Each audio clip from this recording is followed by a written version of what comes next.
ಅರ್ಜಿಯ ವಿಚಾರಣೆ ಇದೆ, ಮನೆ ಊಟ ಸಿಗುತ್ತೆ ಅಂತ ಕಾದು ಕುಳಿತಿದ್ರು ದರ್ಶನ್. ಇದಕ್ಕಾಗಿ ಬಳ್ಳಾರಿಯಲ್ಲಿ ಆಪ್ತರು ಮನೆ ಮಾಡುವ ಪ್ಲಾನ್ ಕೂಡ ಮಾಡ್ಕೊಂಡಿದ್ರು. ಇದಕ್ಕೋಸ್ಕರ ಜೈಲು ಸಮೀಪ ಮನೆಯನ್ನ ಹುಡುಕಿದ್ದಾರಂತೆ ಆಪ್ತರು. ಗಾಂಧಿನಗರ ತಾಳೂರು ರಸ್ತೆ ಸಮೀಪ ಮನೆಗಾಗಿ ಹುಡುಕಾಟ ಆಗ್ತಾ ಇದೆ. ಆದ್ರೆ ಇಲ್ಲಿ ತನಕ ಅನುಮತಿ ಸಿಕ್ಕಿಲ್ಲ, ಹಾಗಾಗಿ ವೇಟ್ ಮಾಡ್ತಿದ್ದಾರೆ. ಆ ಪ್ಲಾನ್ ಕೂಡ ಫ್ಲಾಪ್ ಆಗಿದೆ ಅನ್ನೋದ್ರ ಡೀಟೇಲ್ ಸಿಗ್ತಾ ಇದೆ. ಓಕೆ, ಅಷ್ಟು ಈಸಿ ಇಲ್ಲ ಅಂತ ಮನೆ ಊಟ ಸಿಗೋದು. ಇಲ್ಲ ಅದೇ ನಾವು ಆಲ್ರೆಡಿ ರೇಣುಕಾರದೇ ಕೂಡ ಹೇಳಿದ್ರು ಯಾವ ರೀತಿ ಮನೆ ಊಟ ಅಂದ್ರೆ ಇಲ್ಲ ಡೈಲಿ ತಗೊಳಕ್ ಆಗೋದಿಲ್ಲ. ಅಲ್ಲೊಂದು ಮನೆ ಮಾಡಿ ಒಂದು ಇಬ್ಬರವ್ರಿಗೆ ಕಷ್ಟ ಇಲ್ಲ, ಒಂದು ಮನೆ ಮಾಡಿಬಿಟ್ಟು ದರ್ಶನ್ ಅವರಿಗೆ ಒಂದು ವೇಳೆ ಸಿಕ್ಕಿಲ್ಲ ಅಂದ್ರೆ ಏನು ಆಗಲ್ಲ ಅಂತ. ಈಗ ಬ್ರೇಕ್ ರಿಪೇರಿ ಮಾಡಿಲ್ಲ ಅಂತ ಶೋರೂಮ್ಗೆ ಬೆಂಕಿ ಇಟ್ಟಿದ್ದಾನೆ ಇಲ್ಲೊಬ್ಬ. ಎಲೆಕ್ಟ್ರಿಕ್ ಬೈಕ್ ಶೋರೂಮ್ಗೆ ಬೆಂಕಿ ಹಚ್ಚಿದ್ನ ಕಿರಾತಕ.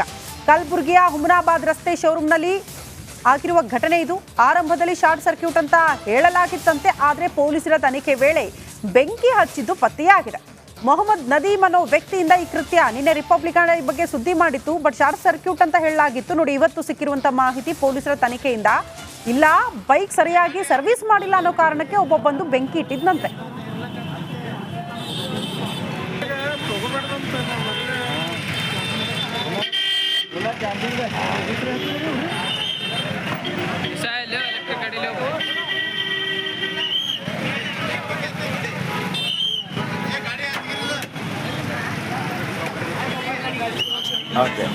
ಗಾಡಿ ಇದು ಸರ್ವಿಸ್ ಕೊಡೋದುಂಟ, ಇವ್ನು ಎಷ್ಟರ ಮಟ್ಟಿಗೆ ಲಾಸ್ ಮಾಡಿದ್ದಾನೆ ಅಂತ.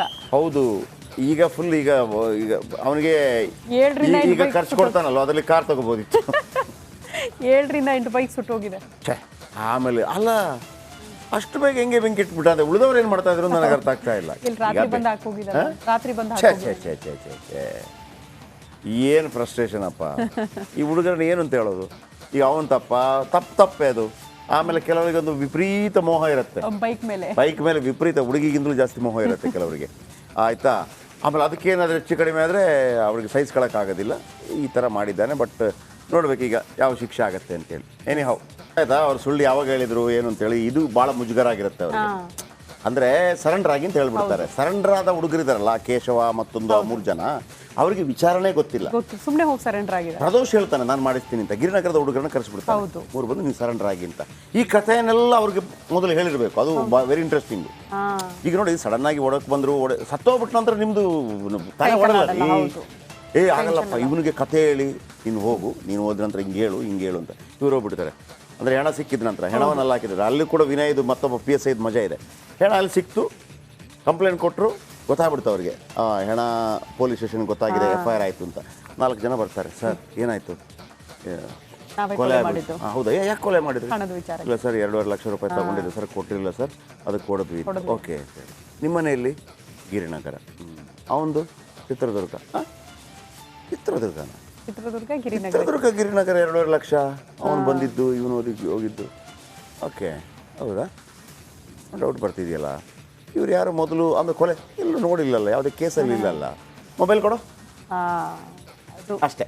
ಹೌದು, ಅಲ್ಲಿಂದ ಎಲ್ಲ ತಿರುಗಿತು. ನೆಕ್ಸ್ಟ್, ಇನ್ನು ಚಿತ್ರದುರ್ಗದ ರೇಣುಕಾಸ್ವಾಮಿ ಹತ್ಯೆ ಪ್ರಕರಣಕ್ಕೆ ಸಂಬಂಧಪಟ್ಟಂತೆ ಯಾರೇ ತಪ್ಪು ಮಾಡಿದ್ರು ಕೂಡ ಶಿಕ್ಷೆ ಆಗಬೇಕು.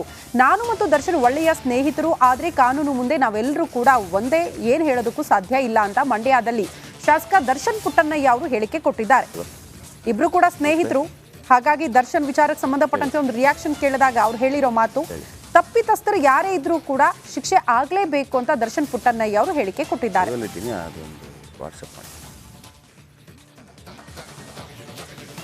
ಒಪ್ಪಿಗೆ ಯಾರು ತಪ್ಪು ಮಾಡಿದ್ರೆ ಅವ್ರಿಗೆ ಶಿಕ್ಷೆ ಆಗಬೇಕಷ್ಟೇ.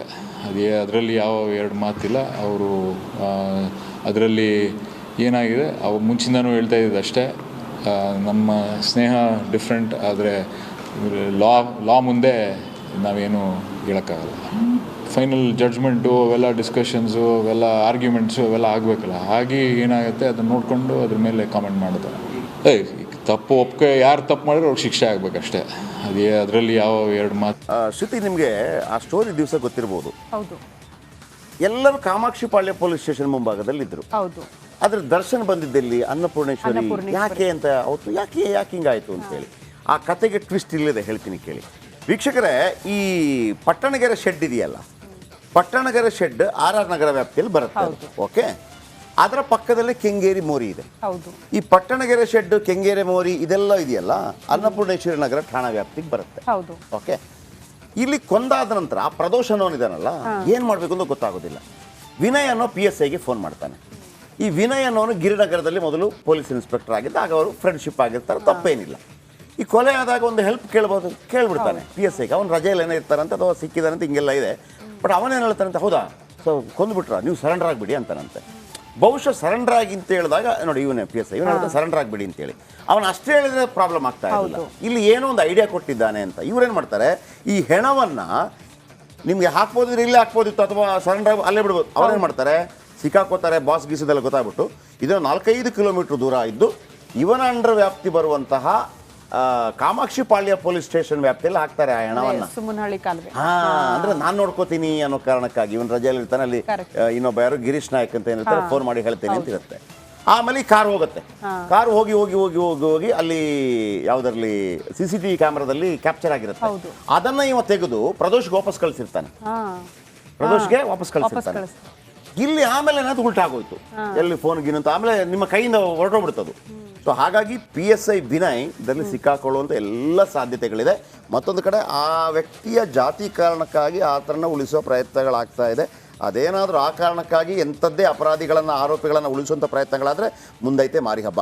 ನೋಡಿ, ರೇಣುಕಾಸ್ವಾಮಿ ಕೆರೆ ಕೇಸ್ನಲ್ಲಿ ದಾಸ ತಗಲಾಕೊಳ್ಳಬಾರ್ದು ಅಂತೇಳಿ ಆರೋಪಿ ಪ್ರದೋಷ್ ಆ ಪ್ಲ್ಯಾನ್ ಮಾಡಿದ್ನ. 3 ಸರೆಂಡರ್ ಮಾಡಿಸ್ತಾನೆ. ಪಾಪ ಅದಕ್ಕೆ ಏನು ಗೊತ್ತಿಲ್ಲ, ಬಡವರ ಮಕ್ಕಳು. ಇದಕ್ಕೆ ಸಬ್ ಇನ್ಸ್ಪೆಕ್ಟರ್ ಸಾಥ್ ಕೊಟ್ಟಿದ್ರಾ? ತುಂಬ ಅನುಮಾನ ಇದೆ. ಯಾವ ಅನುಮಾನ ಅನ್ನೋದನ್ನು ಕೂಡ ಹೇಳಿದೆ. ಇದರ ಬಗ್ಗೆ ಡೀಟೇಲ್ಡ್ ಆಗಿ ಮಾಹಿತಿ ತಿಳ್ಕೊಳ್ಳಿ.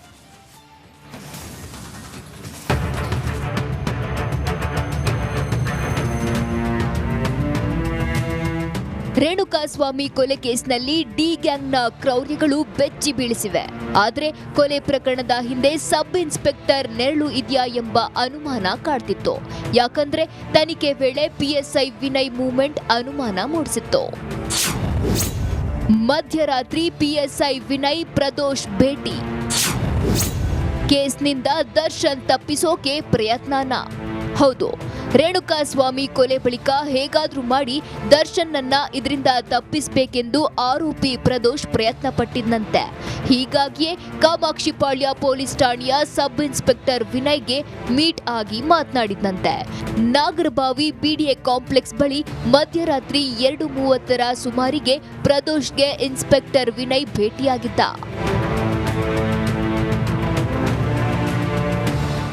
ಬಾಡಿ ಬಿಸಾಕಿದ್ದ ಸ್ವಲ್ಪ ದೂರದಲ್ಲಿಯೇ ಪ್ರದೋಷ್ ಹಾಗೂ ಸಬ್ ಇನ್ಸ್ಪೆಕ್ಟರ್ ವಿನಯ್ ಭೇಟಿಯಾಗಿದ್ರು. ಈ ವೇಳೆ ಕಾರು ಚಾಲಕ ಕಾರ್ತಿಕ್ನನ್ನ ದೂರ ಕಳಿಸಿ ಸಬ್ ಇನ್ಸ್ಪೆಕ್ಟರ್ ವಿನಯ್ ಜೊತೆ ಪ್ರದೋಷ್ ಸುಮಾರು 20 ನಿಮಿಷ ಮಾತನಾಡಿದ್ದಂತೆ. ನಂತರ ಟೀ ಕುಡಿದು ಮತ್ತೆ 10 ನಿಮಿಷ ಇಬ್ಬರು ಮಾತಾಡಿಕೊಂಡಿದ್ರಂತೆ. Pradosh sub inspector Vinay meet ಆದ ನಂತರ ಬೆಳಗ್ಗೆ 4 ಆರೋಪಿಗಳು ಸರೆಂಡರ್ ಆಗಿದ್ರು. ಈ ಬಗ್ಗೆ ಪೊಲೀಸರ ಮುಂದೆ ಪ್ರದೋಷ್ ಕಾರು ಚಾಲಕ ಕಾರ್ತಿಕ್ ಹೇಳಿದ್ದಾನಂತೆ. ಸದ್ಯ ಹಲವು ಅನುಮಾನಗಳನ್ನ ಹುಟ್ಟುಹಾಕಿರೋ SI ವಿನಯ್ ಹಾಗೂ ಪ್ರದೋಷ್ ಭೇಟಿ ಬಗ್ಗೆಯೂ ಚಾರ್ಜ್ ಶೀಟ್ನಲ್ಲಿ ಉಲ್ಲೇಖ ಮಾಡಲಾಗಿದೆ. ಬಾಡಿ ಸಿಕ್ಕ ಮೇಲೂ ಪ್ರದೋಷ್ ಜೊತೆ ಅದೇ ಠಾಣೆ PSI ಮಾತಾಡಿದ್ಯಾಕೆ? ಆರೋಪಿಗಳು ಸರೆಂಡರ್ ಆಗಿದ್ದ ಹಿಂದಿನ ರಾತ್ರಿ ಸಬ್ ಇನ್ಸ್ಪೆಕ್ಟರ್ ವಿನಯ್ ಮತ್ತು ಆರೋಪಿ ಪ್ರದೋಷ್ ಮಧ್ಯೆ ಏನೆಲ್ಲ ಮಾತುಕತೆ ಆಗಿತ್ತು? ಪ್ರಕರಣ ದಾಖಲಾಗಿದ್ರೂ ಕೊಲೆ ಆರೋಪಿಗಳ ಜೊತೆ ಸಬ್ ಇನ್ಸ್ಪೆಕ್ಟರ್ ಮಾತನಾಡಿದ್ದು ಎಷ್ಟು ಸರಿ ಅನ್ನೋ ಪ್ರಶ್ನೆಗಳು ಹುಟ್ಟುಕೊಂಡಿವೆ.